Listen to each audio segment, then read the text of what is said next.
Hello there and welcome back to another video. Today we're going to talk about patch 10.1.5, which has been recently announced and is live on the PTR right now. So in this video we're going to go over the 7 major features of patch 10.1.5. There are way more features obviously, and a bigger video will be coming out towards the release date of the patch, but we have had our first PTR build and there are some really cool features in this patch that I want to talk about. But before we jump into all of those, guys, I just want to shout out my Twitch, twitch.tv/MrGM. If you want to see me stream World of Warcraft, Dragonflight, Dragonflight PTR, and more, I'm over on twitch.tv/MrGM every single day. Alright, so yes, patch 10.1.5 is coming, literally launched on the PTR like a couple days after Season 2 of Dragonflight launched. This patch has some really massive features and some evergreen additions to the game, which are just absolutely huge for a 0.5 patch. So yeah, let's jump into 7 of the major features of this patch.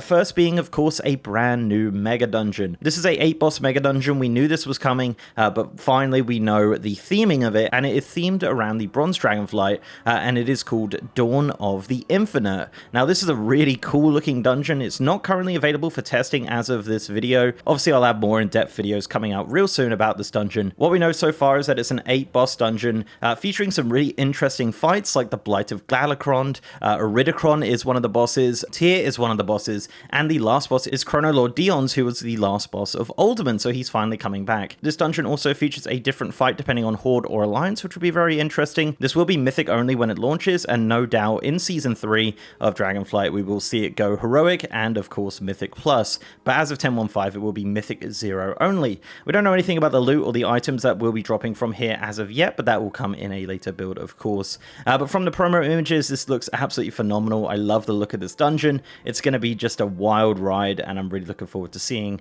kind of the lore tidbits and the things that happen during this dungeon, because who knows with the Bronze Dragonflight. The next major feature of patch 10.1.5 is, of course, the addition of the 3rd Evoker spec.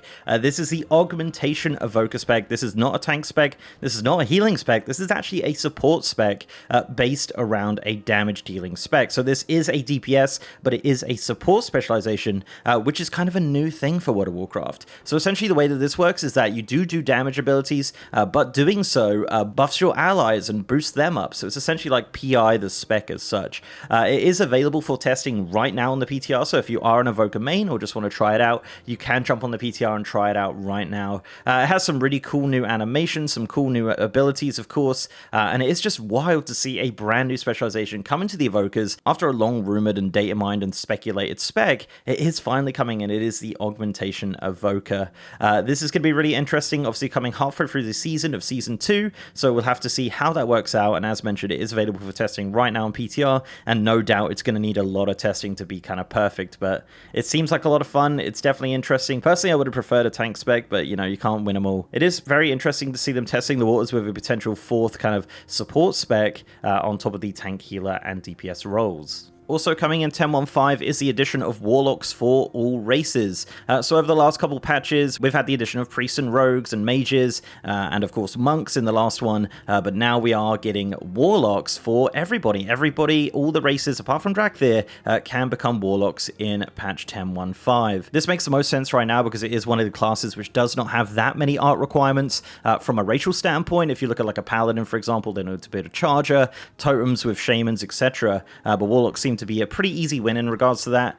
So our new Warlocks in patch 10.1.5 are Night Elves, Draenei, Lifeforged Draenei, Pandaren, Koltirans, Tauren, High Mountain Tauren, Magheart Orcs, and Zandalari Trolls. And as mentioned, the Drakthir are not included in this list, but yes, every other core race and allied race will have the option to be a Warlock as of the launch of 10.1.5. There is some kind of lore tidbits and some things they've added to like the home cities and things like that with Warlocks to kind of justify a lot of these, which I think is really, really great. Also as well for Warlocks, you're going to get pet customizations. This isn't really in the PTR right now, so I can't show you too much of like how it looks, but essentially what it's going to be is pretty much similar to how the Druids customize themselves in the barbershop. So you'll be able to do that with your Warlock pets in 10.1.5, and there's been some data mine models and things like that, so I'm looking forward to seeing that come into the PTR very soon, and I'll do a full video once that kind of feature is a bit more fleshed out in patch 10.1.5. Also coming in 10.1.5 is the Whelp Daycare. So I actually tested this out on the PTR to see what it was all about. Essentially what it is, it's kind of like a daily thing that you kind of nurse up some whelplings and then eventually get a battle pet from it. So if you're a battle pet fan, it seems like this is going to be for you. It's kind of a daily thing that you're going to be doing over in the Little Scales Daycare area of Valdrakken. This quest line will pop up as soon as 10.1.5 launches, but yeah, not really too in-depth, but it is kind of fun. It's something to do on the side, of course, and I'm sure there's some really fun and interesting things happening with that. But yes, the Whelp Daycare is one of the features of 10.1.5. Next up is by far my favorite feature of this patch, and maybe any patch ever. So this is tracking appearances. So when you go to your appearance tab in 10.1.5, you'll now see, you know, your normal appearance tab. But if you hold down shift, you'll now see that some of them are highlighted. Now they're highlighted because you can click them and it will track this appearance, similar to a quest. So when you click this appearance, it will tell you exactly where this comes from, which is absolutely incredible. So as you can see here, Ponzo Scheming Topper comes from a vendor, Ponzo, in the Zeralak Cavern. And that is available for basically most items in World of Warcraft, even older ones. So if I was to go to, you know, Vanilla WoW and be like, well, where's these shoulders come from? Well, they come from Alderman. And you click that, and that will open up the map to Alderman, and you can click the specific boss and it will bring up the boss journal and tell you that these shoulders come from there. It is my favorite feature of this patch. It is so awesome. I can't wait to see them kind of add more to it. As you can see, there's ones that are grayed out, which can't be tracked, but most items can be tracked on the appearance tab, which is wicked. So if you were going to, you know, if you saw a weapon or something like that you really liked, you can shift click it and then it will tell you exactly where that comes from with a pointer on the map using that new kind of point of interest thing they added recently. So yeah, a massive evergreen feature of the game, especially for Transmog collectors. So if that's something you're into, tracking appearances is coming in 10.1.5. Also in 10.1.5, we are getting Dragonriding races in Kalimdor with the Kalimdor Grand Prix. Yes, Kalimdor is getting Dragonriding races. We're not getting specific Dragonriding in Kalimdor and the Eastern Kingdoms just yet, at least it doesn't seem so.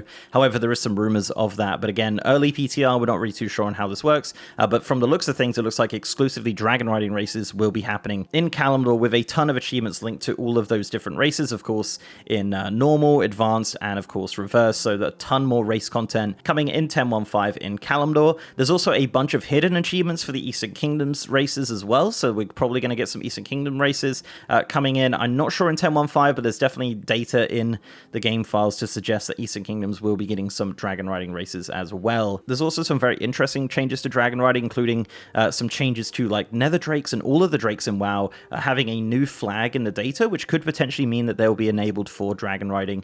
It looks like the animations have been added to them as well, so yeah, again, PTR is early, don't want to say too much. It definitely seems like a lot of the previous Drakes and Dragons of the game might be converted into Dragonriding Drakes, which is super duper exciting. The final major feature of 10.1.5 we're going to talk about today is the Time Rift feature. Now, we don't know a ton about this. It has been active on the PTR, but it's a little bit buggy and kind of hard to understand. But from what it seems like it's going to be very similar to the Rift system of patch 7.3 in August. So remember those rifts that we did? You kind of go in there and do like a mini scenario. It seems like it's going to be like that, but again, don't quote me on that. But it seems like the kind of lore of this is that you're going through time rifts to see alternate futures and paths of Azeroth. So say if like the Lich King won or Kil'jaeden won or something like that, and what the world would look like with that, and then you do a small scenario and no doubt you'll get some rewards from that. There is a ton of mounts as well linked to this feature.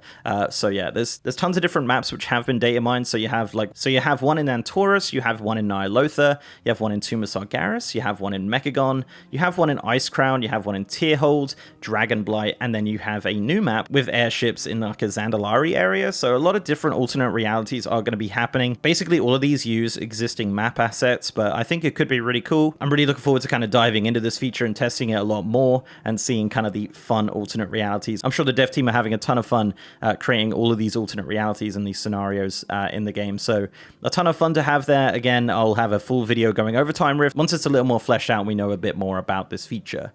But yeah, there you go. That is the 7 major features of patch 10.1.5. As mentioned, there's a ton more features coming, no doubt, but this is kind of the 7 major ones that we have right now in the PTR as of this first build. And I'll obviously have have specific videos about these features and more come to the channel. So make sure you subscribe if you haven't already. But that's pretty much it, guys. Thank you very much for watching. If you like this video, please do leave a like on it and subscribe, as mentioned, to the channel. It'll be very much appreciated. 1015, we're going to be covering it a ton on the channel, so it'd be super cool if you can subscribe.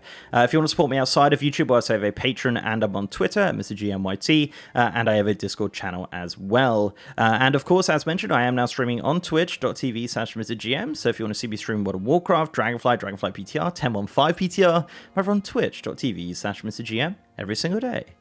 And with that, guys, I'll see you next time.